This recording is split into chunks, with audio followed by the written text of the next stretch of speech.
Good morning. We're down here on Lake Maritz, involved in a fairly long-term, what has been a long-term project.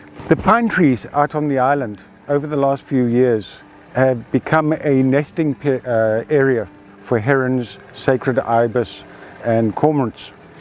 Now, in the beginning there weren't that many, but over the last few years that number has increased quite dramatically. The surrounding homeowners are complaining about it for the simple reason, where birds nest, they defecate. So there's a lot of guano, and in fact you can see on the island it's killed some of the vegetation underneath it. It's actually killed the two pine trees. Now they're pine trees, we're not too worried about that. They are exotics after all. However, the human impact has been quite dramatic.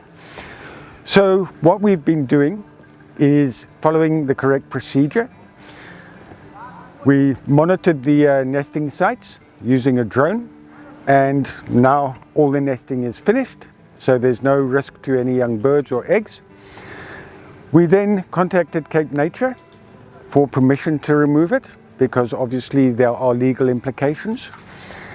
They've given the go-ahead. We also called in a member of BirdLife South Africa, basically to confirm that he thinks all the nests are empty. That was done.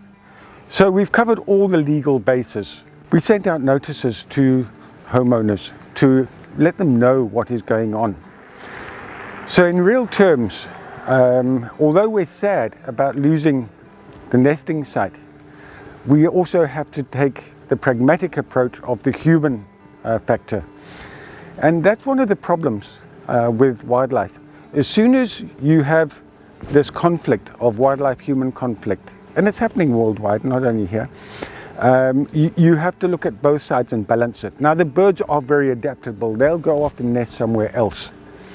So the birds are still going to be around.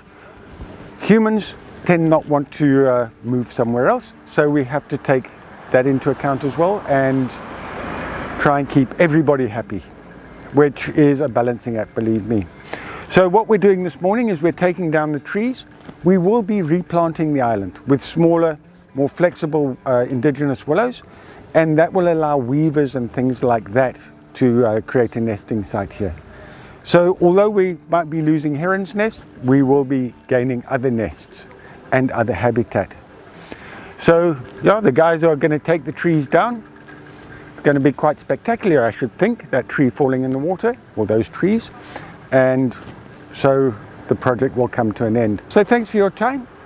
Thanks very much for all the comments, questions that we get, and if you have any others, please drop them below, and we're more than happy to try and answer them.